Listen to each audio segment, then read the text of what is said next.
Secretary Ali Larijani अपने साहबजादे समेत शहीद हो गए हैं, जिसकी बाकायदा ईरानी मीडिया की जानिब से तस्दीक की गई है। ये वो नशरियात थीं जिसमें ईरानी मीडिया की जानिब से अली लारिजानी की शहादत अनाउंस की गई थी और इससे कबल उनके सोशल मीडिया अकाउंट पर एक पोस्ट भी की गई थी जिसमें लिखा गया था कि ईरान की प्यारी और काबिल फ़ख्र कौम, मुस्लिम अवाम और दुनिया के आज़ाद लोगों, खुदा का बंदा खुदा से जा मिला।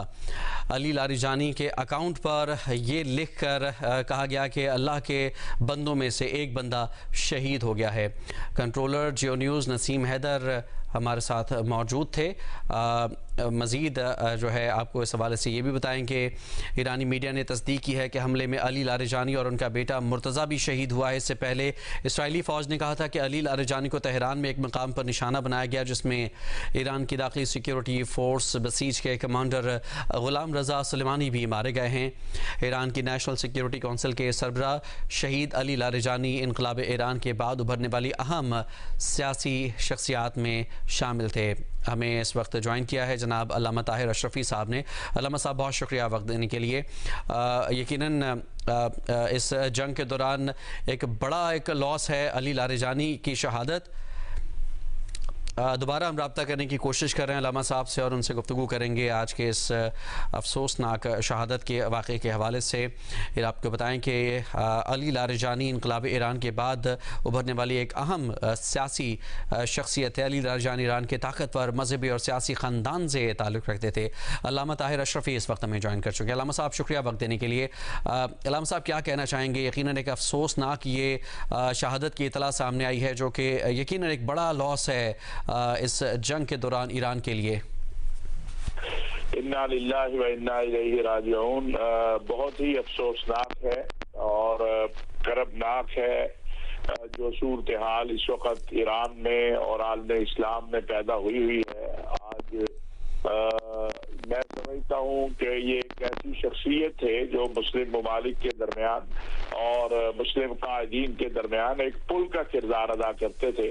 और गुज़श्ता अगर 2-3 माह हम देखें तो उन्होंने हर मुमकिन कोशिश की कि मुस्लिम मुल्कों के दरमियान वहदत और इत्तेहाद के लिए वो सऊदी अरब भी गए, पाकिस्तान भी आए और हर उस रास्ते को उन्होंने इख्तियार करने की कोशिश की जिससे मुस्लिम उम्मा की वहदत और इत्तेहाद पैदा हो और ये जंग जो है किसी तरीके से ये ना हो। लेकिन अफसोस के इसराइल ने जिस अंदाज से अमेरिका को इस्तेमाल किया और फिर इसराइल और अमेरिका ने जिस तरह निशाना बनाया है ईरान को और उसके बाद जो इस वक्त पूरे आलम इस्लाम की सूरत हाल है, तो मैं आज ये बात समझता हूँ कि इनको निशाना बनाने का एक मकसद जो है वो ये भी है कि जो शख्सियात या जो आवाज़ें मुस्लिम उम्मा की वहदत और इत्तेहाद के लिए या मुस्लिम ममालिक के दरमियान राब्तों के लिए किरदार अदा कर रही थी, उनको खामोश कर दिया जाए, उनको जो है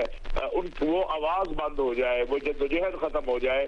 क्योंकि इसराइल ये चाहता है कि किसी भी तरीके से अरब इस्लामी दुनिया के और जो है ईरान के दरमियान जंग हो और किसी भी तरह मुस्लिम उम्मा की वहदत और इत्तेहाद बाकी ना रहे।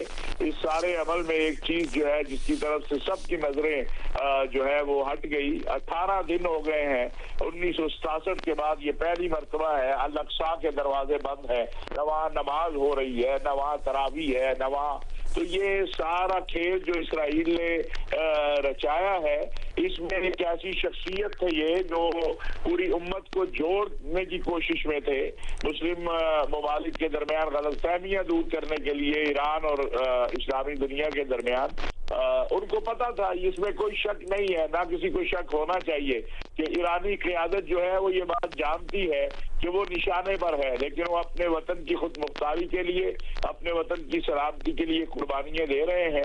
और मैं समझता हूँ अब ये वक्त इस शख्सियत के बाद अब आलम इस्लाम को कोई गलतफहमी नहीं रहनी चाहिए कि ये सारा खेल मुस्लिम दुनिया को तकसीम करने के लिए है, आपस में लड़ाने के लिए है।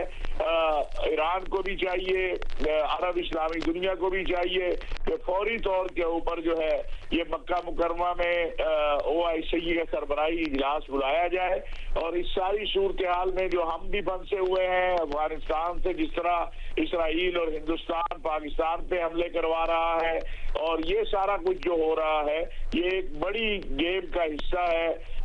इससे निकल उसी सूरत में सकते हैं जब मुस्लिम रहनुमा, मुस्लिम कायदीन आपस में सर जोड़कर बैठेंगे।